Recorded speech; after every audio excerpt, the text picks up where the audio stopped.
Fala, meus aprendedores, beleza? Professor Tubarão aqui. Hoje iremos ver essa parte introdutória sobre poliedros. Primeiro, poliedros. Do latim poli, muitos, e edro, face. Então, muitas faces. Poliedros são figuras tridimensionais formadas pela união de polígonos regulares. Mas o que são polígonos regulares? Um polígono diz-se regular se tiver todos os seus lados iguais e todos os seus ângulos iguais também, sejam eles internos ou externos. Por exemplo, você tem o triângulo equilátero. Todos os ângulos são de 60 e, no caso que eu coloquei, lado 5. Todos os lados são 5. Aqui são alguns exemplos de poliedros. Aqui você tem alguns conhecidos. Esse aqui é o cubo, que é o dado, por exemplo, né? Aqui você tem o paralelepípedo, que é uma caixa de sapato. Aqui você tem uma pirâmide de base quadrada, que é a pirâmide do Egito. Você tem esse cara aqui, que é um prisma de base triangular, que parece aqueles calendários antigos que ficava na mesa. E você tem esse cara aqui, que é o octaedro, que parece aquele negocinho que fica em cima da cabeça dos jogadores, dos personagens do The Sims. Vamos ver sobre alguns elementos do poliedro. Então, você tem o primeiro elemento, são as faces. O que são as faces? São polígonos que limitam o poliedro. Imagine que o poliedro tem uma massa aqui dentro. Essa face vai fazer com que essa massa não saia. Tá? Ela limita isso. Essa aqui é a cara, a face. Arestas são segmentos de retas resultantes do encontro de duas faces. Observe esse triângulo embaixo e esse triângulo em cima. Eles têm um encontro, e esse encontro é essa aresta, que é esse segmento. Você tem um vértice, que é o ponto resultante do encontro de 3 ou mais arestas. Observe o seguinte, essas 4 arestas aqui de cima, elas convergem para cá. Então, converge nesse ponto aqui. E esse ponto é chamado de vértice. Vamos revisar um pouquinho sobre região convexa. Uma região do plano é convexa quando o segmento de reta que liga dois pontos quaisquer dessa região está inteiramente contido nelas. Como assim? Observe essas duas figuras. Essa é a esquerda. Você observe dois pontos quaisquer, que eu chamei de P e Q. Se eu colocar ele de qualquer forma, qualquer jeito, esse ponto P e esse ponto Q, esse segmento PQ sempre vai estar interno a essa figura, nunca estará na parte externa. Da mesma forma, essa direita. O ponto P e Q eu coloquei dessa forma, poderia ser de qualquer forma. Esse segmento PQ nunca vai estar externo a essa figura, diferentemente das não convexas. Pegamos como exemplo esse cara aqui, que parece o Pac-Man voltando na balada, 4h30 da manhã. Então você tem esse ponto P e Q, se você traçar um segmento, observe que ele está externo. E esse Pac-Man meio quadradão aqui, tiozão, se você pegar esse ponto P e Q e traçar uma reta, ela está externa. Ou seja, essa é a classificação. É assim como a gente classifica se a região é convexa ou não. Se esse ponto P e Q traça um segmento de qualquer forma que eu colocar, vai estar sempre interno, é convexa. Se esse ponto P e Q eu traçar uma reta e em algum momento ele está externo, quer dizer que essa figura é não convexa. A gente pega o gancho e faz a mesma análise para poliedros. Então, um poliedro é convexo se qualquer reta não paralela a nenhuma das faces intersecta suas faces em, no máximo, 2 pontos. Em outras palavras, né, no caso visualmente, você tem aqui esse tronco de pirâmide quadrangular. Se eu traçar uma reta, ela vai intersectar em apenas 2 pontos. Em outras palavras, eu posso pegar esse RS, esse segmento vai estar lá dentro, da mesma forma aqui. Isso não ocorre nessas figuras desse tipo. Esse cara aqui parece o Arco do Triunfo, lá de Paris. Se eu traçar uma reta, observe que ela teve 4 pontos. Teve 2 entradas, que é o R e T, e 2 saídas, que é o S e U.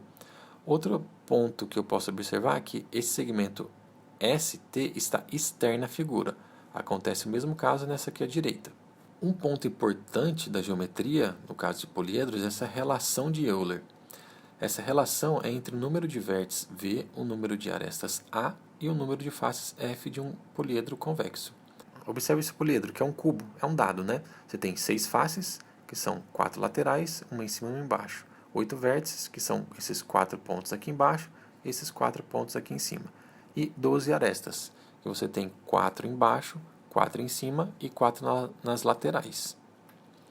Tetraedro, que é a seguinte figura, é uma pirâmide de base triangular.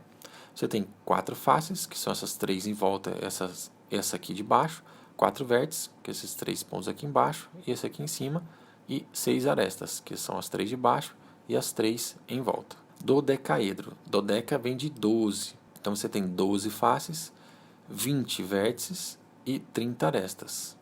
Prisma de base pentagonal, você tem 7 faces, a de cima, a de baixo e esses 5 retângulos em volta. Você tem 10 vértices, que são 5 da base de baixo e 5 lá em cima. 15 arestas. 5 da parte de baixo, 5 da parte de cima e 5 em volta. Uma pirâmide de base quadrangular, é pirâmide, tá? Então você tem aqui uma base quadrangular e 4 triângulozinhos. Então você tem 5 faces. Você tem essas 4 em volta e a de baixo. 5 vértices, esses 4 pontos aqui embaixo e essa que converge aqui para cima. 8 arestas, 4 da de baixo e 4 nas faces aos lados, né? Em volta. E por último você tem esse tronco de pirâmide de base retangular. Por que é tronco de pirâmide? Porque isso aqui era para ser uma pirâmide. Imagine uma árvore, tem o tronco e o topo lá, né? Eu ranquei esse topo, então ficou somente o tronco. Você tem 6 faces, que são as 4 em volta, a base de cima, a base de baixo.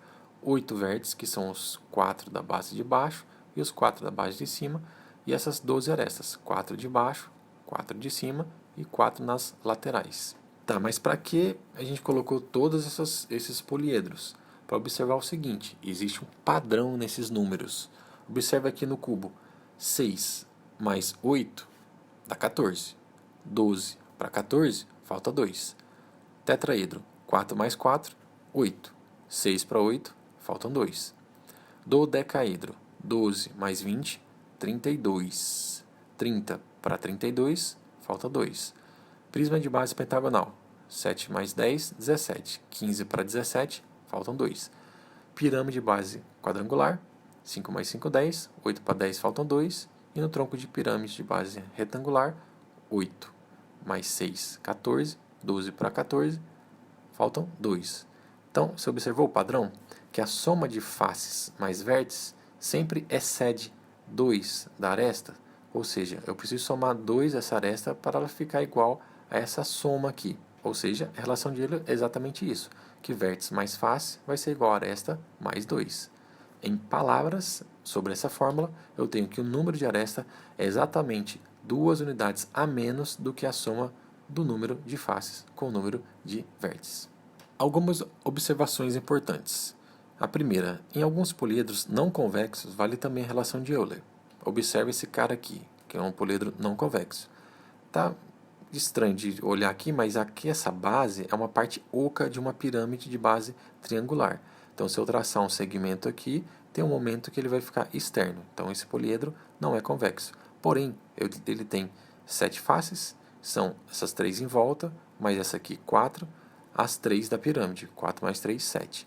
Temos 7 vértices, que são esses 3 pontos aqui, esses 3 pontos embaixo, 3 mais 3, 6, e essa aqui, 7.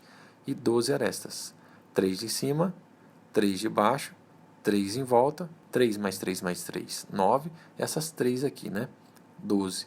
Observe que 7 mais 7, 14, 12 para 14 faltam 2. Então, esse cara aqui satisfaz a relação de Euler, porém, é um poliedro não convexo. A segunda observação é a expressão, que é a relação de Euler, ela pode assumir valores diferentes quando o poliedro não é convexo, ou seja, vai bugar. Esse poliedro tem 16 faces, tem 16 vértices e você observa que ele tem 32 arestas. Note que 16 mais 16 dá 32, que é exatamente o número de arestas. Ou seja, bugou a fórmula, porque V mais F deu 32 e a aresta já é 32. Então ficaria 32 é igual a 32 mais 2, que dá 34. E 32 não é igual a 34. Então esse aqui buga. Como esse poliedro não é convexo, às vezes ele buga essa fórmula. Esse cara aqui não é convexo, mas ele satisfez a relação. Então existem esses dois pontos. Poliedros não convexos que satisfazem, poliedros não convexos que buga a fórmula. E o terceiro ponto é que, dado 3 números VFA, que é o vértice, face e aresta, respectivamente, tais que essa relação de Euler exista, né, satisfaz, nem sempre existe esse poliedro que tem V vértices, F faces e A arestas.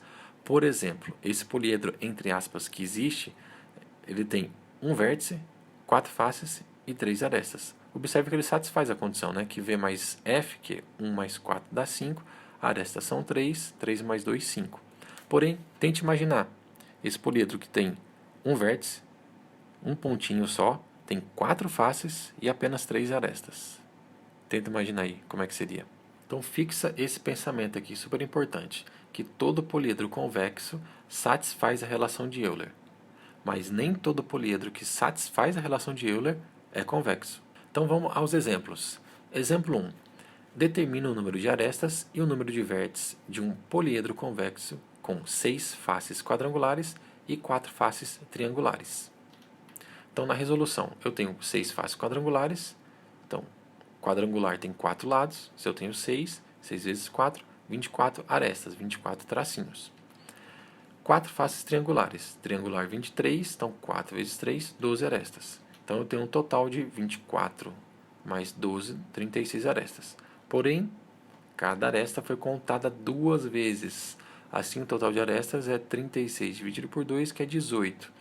Mas por que cada aresta foi contada 2 vezes? Observe o seguinte, nesse cubo eu tenho 6 faces, 8 vértices, 12 arestas, como a gente contou anteriormente.